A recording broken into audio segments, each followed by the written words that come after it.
In this video we're gonna explain the category shelter. Shelter, normally those who are familiar with this, you have the big three. The big three means the tent, the backpack and the sleeping system. That is the big three, the items that have more weight compared to all of the things you are wearing or carrying. If you can get the big three as low as possible on weight, around 1 kilo, perhaps more, it's gonna be a more pleasant trip. So for this trip I could probably go way lighter, but the reason is we're going to head on a through hike and a small through hike, long distance hike across Norway, and I cannot deal with Dyneema tents because there are a lot of cons. So I choose one of my items is the seal nylon tent that I'm helping design, the Nortent Vern 1. One person tent. Actually, this is the prototype. I am actually testing the Vern 2 that is a bit bigger than the other one. Probably gonna use two of the one person Vern 1 that I've been testing. That's the one of the big three, Vern 1. And Vern 1's been pretty good so far, from both the prototype and the finished version that Nortent is about to release actually. So this tent was specifically designed for across Norway, and especially in mind with the Norwegian weather. And going across mountains, that's gonna be more harsh on you. Perhaps you get very wet, perhaps you are in mist a lot of time, perhaps you get a lot of sun. So it's gonna be a tent that can actually do all of the season tent, and it's pretty light. This one is 1.5 kilos. It might even get a bit lighter perhaps, I'm not sure, but it's around 1 kilo, 1.5 kilo, and that's pretty good to be a first person tent. And I'm pretty proud of it as well because I'm helping design it, and I'm surprised about this tent. So I can't wait to show you in detail. I'm actually gonna do a separate video on that because I cannot do a review on a prototype. It wouldn't be pretty fair to see. So that's one of the shelter category. Okay, so that's gonna be outside of my backpack.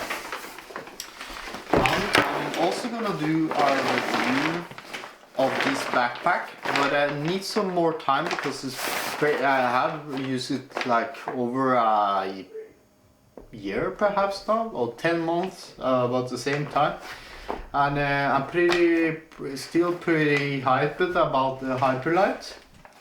This is the biggest pack. I have actually a smaller pack as well now, but this because I'm packing for actually 2 persons and perhaps like 4 to 3 seasons. I needed the bigger version, and this is also in mind because I'm doing a lot of pack rafting and fishing and perhaps camping with the kids or winter camping. I choose the large version. It can be pretty much packed down, as you can see in the video. It's waterproof, or 99% waterproof, I would say. Pretty solid. If I will say any con about this is that it's not as big as the previous pack that I used on the expedition. And this line might rip perhaps if I'm not careful, but it's doing a solid job. It's pretty simple, but it has a frame inside of it of aluminium. It's not super comfortable, but it's comfortable enough to be carrying a lot of weight, or more weight than a normal through hike, I would say. Inside here, you have to bear in mind that I also pack, not only packing for two, but I also carrying more camera gear than a normal person would do. So we go in separate detail on the Hyperlight 4400 when I have done the trip, and of course I will also do a separate video on the tent as well. So those are the two of the big three. Now the sleeping system on the shelter is going to also consist of a tarp, and this is the Nortent tarp, steel nylon in 600 gram. That also have designed, by the way.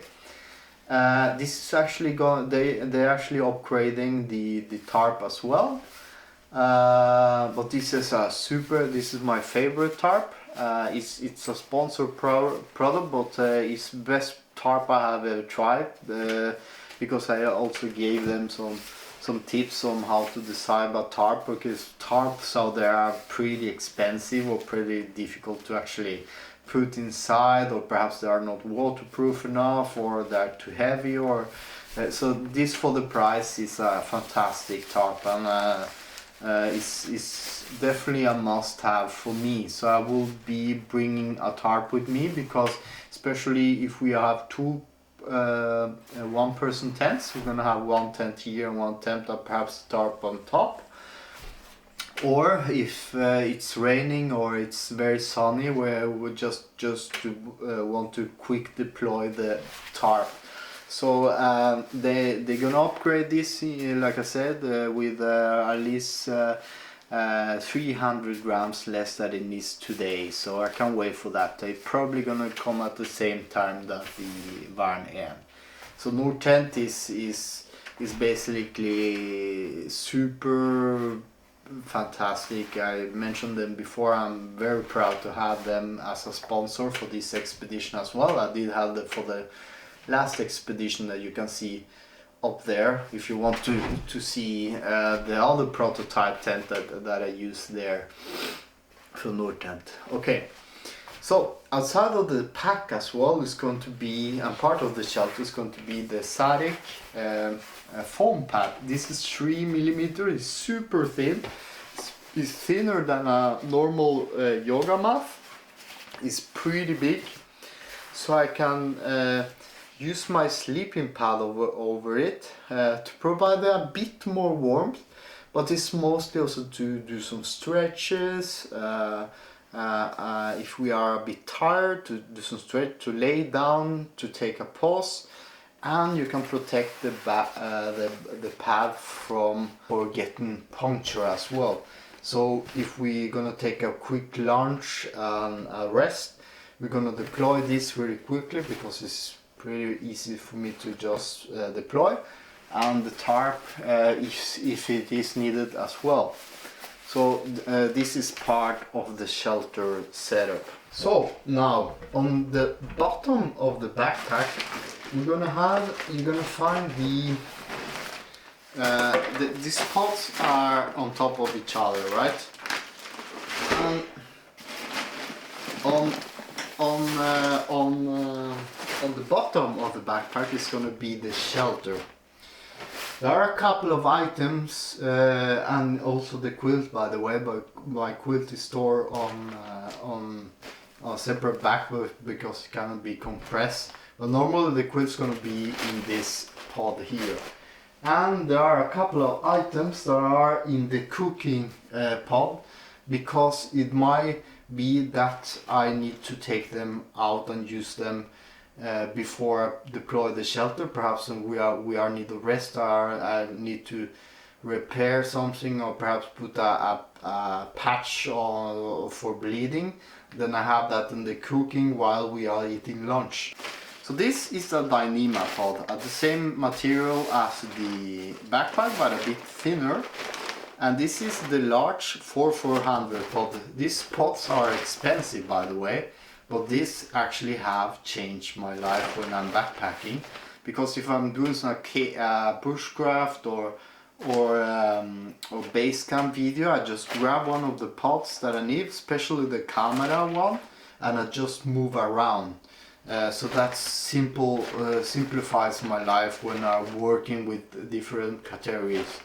But the shelter is probably one of the last things you're gonna keep. So this pod you can put around on your tent, inside your tent, and you know where things are. And these are 99% waterproof, so it's going to protect the quilt that is normally inside here very well, and it's going to be very efficient on how I storage things. So when I put the shelter, the tent and all the pods aside, I can open the shelter and I can put the quilt up, deploy it, and then I put this inside. If my wife is not sitting in this, I'm going to put it inside on the footprint of the shelter or inner tent, and I'm going to deploy then the sleeping pad. Now the sleeping pad that I choose is an ultralight version from the Amok fuel that I used to use for the last years. The fuel sadly got punctured and couldn't, and it was a bit more bulkier than the ultralight version that Amok are, by the way, the hammocks producers, Norwegian. But fuel are the sleeping pad names for the sleeping pads, Fuel. And Fuel Ultralight is the blue version here that can go down to -7 degrees, and that's probably a good late 3 season, perhaps 4 season, depends, sleeping pad. It's a very thin pad compared to the other ones, especially my winter pad, the X-Bed. And so I need to be careful, so that's why I put this under the sleeping pad. And this also protects the pad from sleeping, so it doesn't go down if it's, the ground is a bit elevated. This is gonna provide like a break for the pad, but probably not gonna happen anyway. But the Amok Fuel long-wise is one of the most comfortable pads. The ultralight and the normal version are super comfortable. It has I would say a long where the chambers for the ground is long, from head to bottom is long, not across, but is long.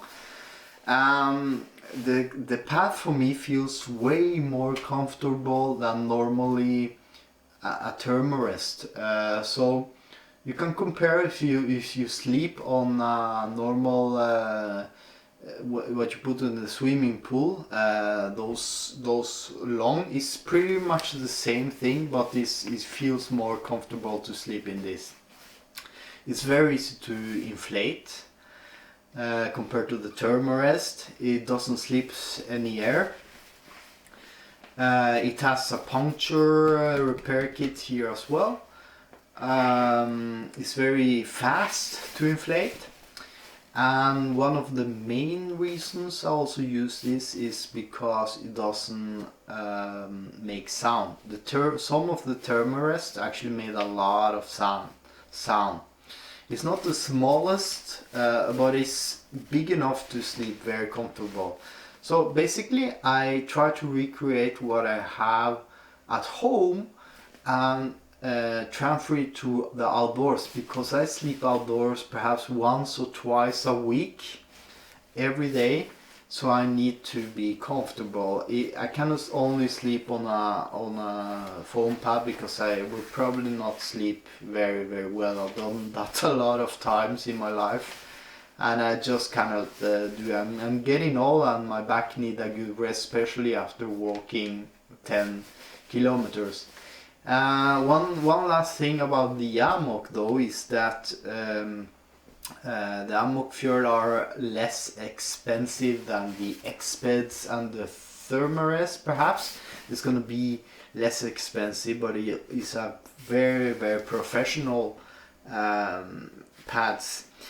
And one last thing as well is that you can actually use these sleeping pads with the Amok Dramor, though I'm not using the Amok Dramor too much though. But you can actually use this pad on the Amok Dramor. You cannot do that with the Thermometer. One last thing, all the Exped additions for their sleeping pads you can actually use with Amok as well. So there are a lot of pros for Amok actually, for sure. I'm not sponsored by them. This actually I think I bought myself. Okay, next on the pad is the light equipment quilt that I'm gonna be keeping in the stuff bag just to make it fit inside here, so it doesn't puncture or something like that in some of the other stuff, especially the flag that I have here. We needed a quilt, down quilt, because my wife didn't have that, so I ordered another one, and it's gonna be a -6 degrees revelation quilt for enlightenment equipment. So I bought that, and it's a bit less warmer than the UGQ custom that my wife's gonna use on this case. Both are pretty good, are a bit different in some ways, and mostly of the down, because I think if you are allergic, I don't think you're gonna like the down on the lighted equipment compared to the UGQ, though I'm not allergic, but I can smell the down. So you can use it as a blanket. It's pretty light, and you can close it as well. This is actually not custom, I just bought it because I needed one quick, but I actually like the colors. You can close it down if you will. So a quilt is gonna be insanely comfortable to sleep in, and warmer, though it is expensive, but it's one of the best buys I had done. So my wife immediately noticed the difference between a synthetic sleeping bag that is pretty heavy and not very comfortable to sleep in, and a down sleeping bag that is two different worlds. So between the sleeping pad and the sleeping bag is gonna be a liner, and I'm gonna sleep in the smaller one. This is a Thermolyte regular reactor, and my wife's gonna sleep in this bit bigger one, the Extreme. It's pretty much the same thing, but I think this is a bit more, I have a bit more warmth, but it's pretty much the same thing actually. And the liner is mostly there because when you are dirty after 10 kilometers of hike, you don't really want to be making the pad dirty, because you really get dirty if you're not using a light liner. And this is more easy to wash. This is synthetic, it's the same material that fleece has. And if you sleep with the quilt as a blanket, you might get some wind underneath. So this might protect you a bit more from losing that warmth you have inside the sleeping quilt. So it's also more comfortable to sleep on top of this, because it makes you feel like you are sleeping at home, compared to the plastic that the sleeping pad also has. So it has a bit more comfortable rate, a bit more warmth, and it helps you keep you clean. Another thing is also that if it gets too warm, you can actually just sleep in this. So it's kind of a summer bag, and a winter extra if you really like that. So I must have for both of us. Okay, this is not super important actually, not a really must have. My wife have the Enlightened equipment because I ordered it at the same time of the quilt, and I ordered this before her because she's a cold sleeper and she wants also this kind of a down booty. Mine are from Gold's Feet Gear. I think hers are a bit better because they have like a locking mechanism like the sleeping pad have here on top, so hers are a bit better and they are more flat on the bottom, but they're basically the same as a sleeping sock, or where you have your all your socks are wet, or you are washing or something like that. You can use this to sleep in.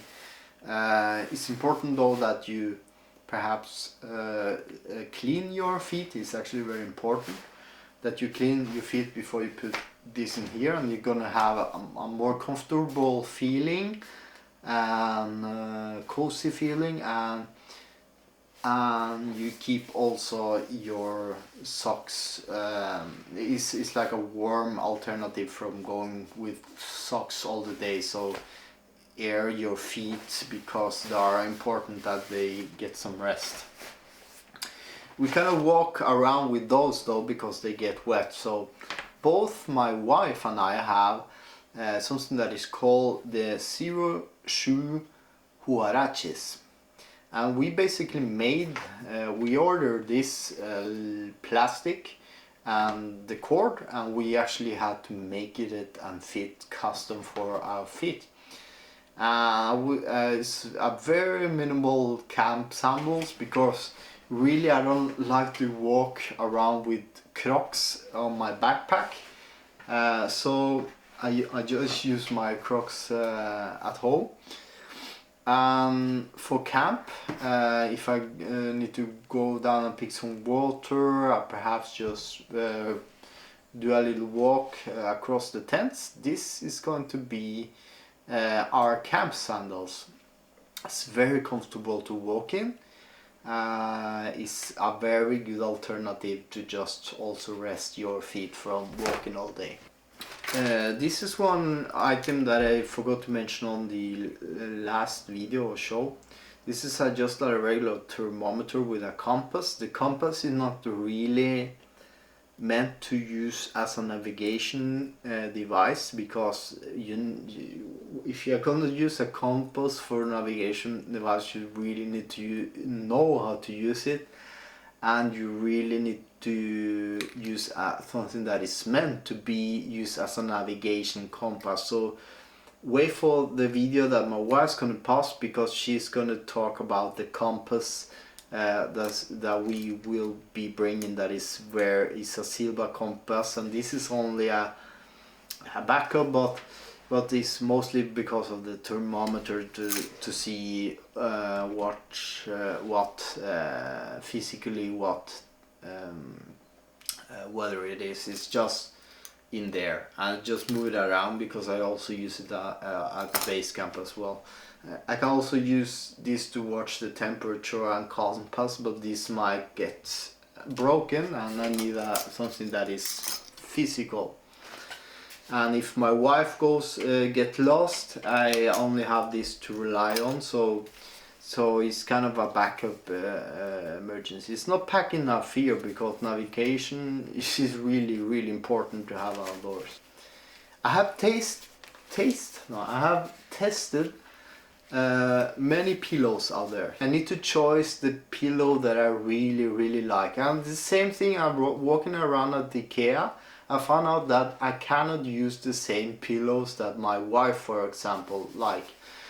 But I bought this for my wife though, and she really liked the big Therma rest pillow that I'm gonna show you.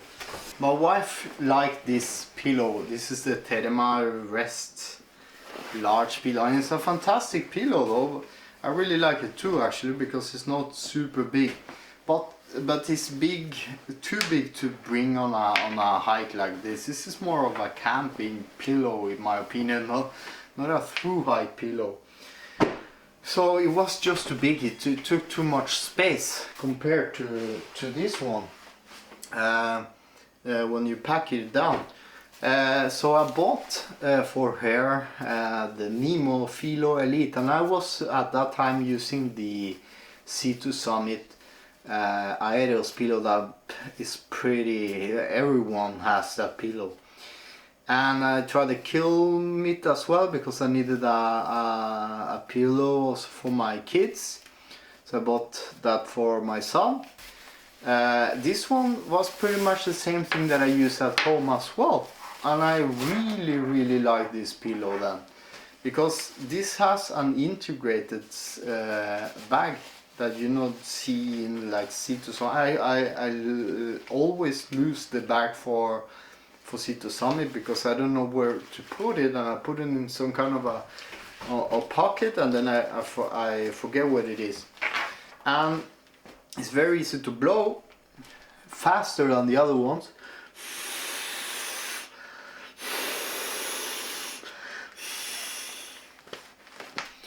And it's pretty much the same thing that I use at home. The IKEA pillow that I use at home is a bit bigger than this. One of the pro thing about this pillow is that it's so soft. It feels like a real pillow, not a plastic pillow to sleep in. The form of this is perfect for me. So I was immediately I wanted one of those as well. So I bought one for myself as well. So this is mine, and my wife has practically the same thing.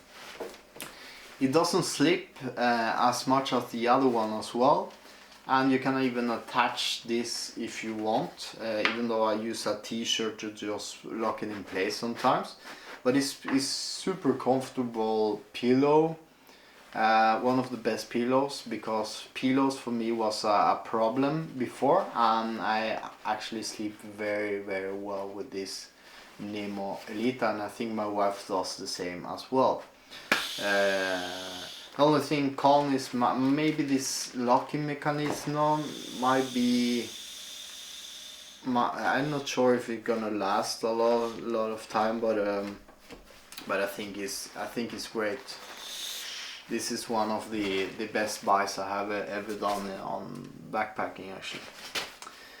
Okay, the flag is just not a must-have, but because we are going across Norway, and happens that I had a collapsible Norwegian flag, might motivate my wife that is walking across Norway, and it's kind of a fun thing, you know. So it's a cool gadget that is not really a must-have, but.